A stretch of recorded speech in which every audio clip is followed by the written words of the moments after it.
back to my channel. This is Alice in the West. At kagabi, okay, mayroon akong kwento sa inyo. Pagdating ko kagabi from work, at nasabi kong, how thoughtful is your husband? Kayo, how thoughtful is your husband? So, pagpasok ko, nakita ko yung rice cooker, okay? Naka-plug pa siya. Tapos tinignan ko siya. Okay, may steamed rice siya. At sa tabi nun is yung bowl na mayroong stir fry, okay? Sabi niya stir fry daw yun. Pero ewan ko, para siyang minudo, para siyang apretada, hindi ko maintindihan. Basta sabi niya stir fry daw yun. Tapos, ang sabi niya sa akin is, I am an American but I know how to cook Asian food like stir fry. So, eto, ipapakita ko sa inyo ngayon ang aking leftover kung ano man yung ginawa niya kagabi. So, today's video is my seafood sinangag. Yan yung aking leftover kagabi na rice, okay? So, naisip ko, magsingag nga ako. Tingnan ko nga kung ang gagawin ko is, gamit ako ng seafoods like shrimp and plus scallop, okay? At syempre, dahil favorite ko ang green peas, dadamihan ko yung green peas. Favorite ko talaga siya. Kaya tingnan nyo kung ano ang mangyayari at kung gaano siya kasarap.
So, saute ko lang siya. And then, until it's half cooked. Ayan, golden brown na siya. So, ilalagay ko na yung rice. Ayan, ilagay natin ang rice. Parang ang dami ng rice ko. Make sure our rice is really soft. Hindi katulad ng hindi buo-buo, okay? Para masarap siya. At gagawin natin siyang crispy.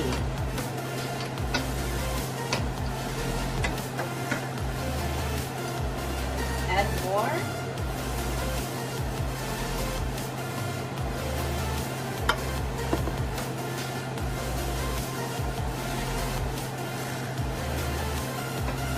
Halo-halo lang natin.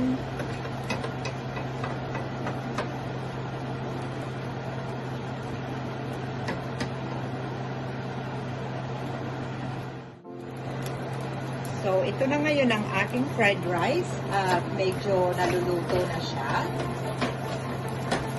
At palit ako ng frying pan kasi masyadong shallow yung isa kanina na ginagamit ko. Hindi ko siya mahalo-halo na gusto kong paghahalo. Pero ito na siya ngayon. Medyo natutuyo na siya at gusto ko talaga siya ka-crispy kaya patatagalin ko siya ng kaunti. Okay? Dahil dyan ay malapit na siya, i-add ko na yung ating green peas. Okay. Yan, nagkakaroon na ng kulay yung ating fried rice. And then, yung ating scallop and shrimp. It's getting better. And the smell, oh my God, I just love the smell of the garlic. Yan na, nailagay ko na yung scallop, shrimp, and the green peas. I will add our carrot, okay, the baby carrot. Okay, so yan, ganda na yung kulay niya. Very beautiful color na talaga. Very tasty na ang kanyang kulay.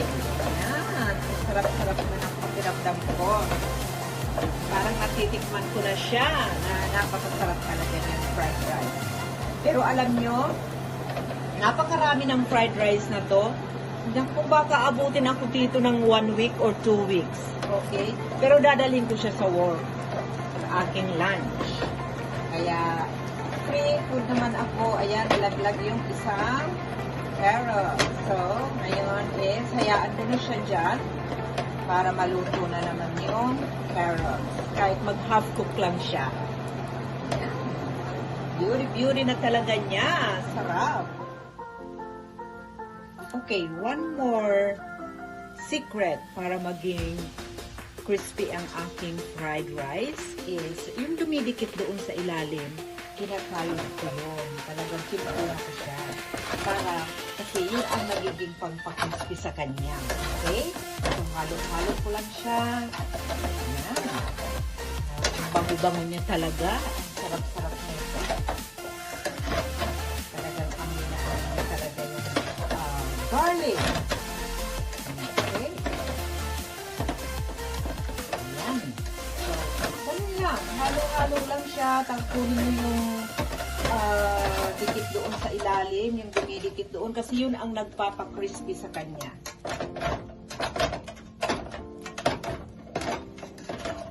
Ayan. So, the final is to add the mint and the basil para lalo siyang mabango. Gusto ko yung meron siyang mint and basil. Bakit? Kasi super lasa niya talaga. At saka mabango siya. Kaya yun ang gusto ko sa kanya. Ewan ko kung na-try nyo na yan. Pero sige, subukan nyo. Maglagay kayo ng basil and mint. Kasi masarap talaga siya. Hindi kayo magsisisi. Yan ang aking secret ng aking seafood fried rice. Ayan. Ayan yung mga pagka-crispy niya. Ayan o. Crispy talaga siya. Yun ang nagpapa-crispy sa kanya, yung dikit-dikit doon sa ilalim.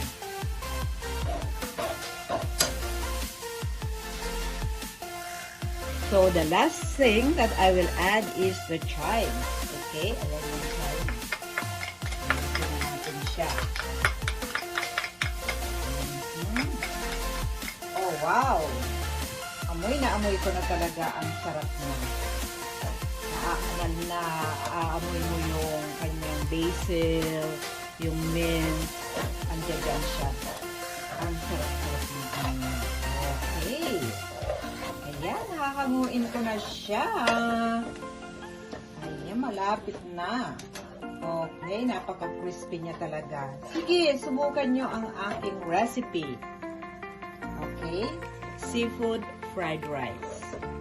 At ilalagay ko yung aking mga ingredients dyan sa description para subukan nyo rin. Okay? At itry nyo.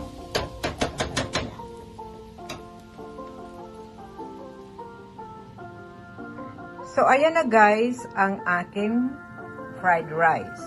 Seafood fried rice. At ito na yung sinasabi ko sa inyo na ginawa niya. Sabi niya, stir fry daw yan.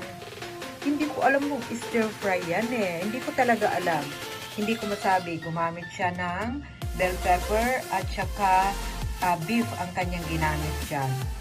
So, I don't know kung anong klaseng sauce yung nilagay niya dyan. Basta sabi niya, meron siyang mushrooms, yan. Basta ang sabi niya, stir fry daw yan. So, ngayon yan ang aking lunch. At meron din akong mango. Ayan, mango from Mexico. At ang aking juice is lemon juice. Ayan. So, ayan. Sige, mag-enjoy na ako ng aking lunch. Ayan. Sana i-try nyo itong aking seafood fried rice. Hindi kayo magkakamali. Magugustuhan nyo siya. So, ayan guys. Natapos ko din itong aking seafood fried rice. So, sige, samahan nyo ako sa aking lunch. At, alam nyo kung ano? Marami akong lunch na madadala sa aking work.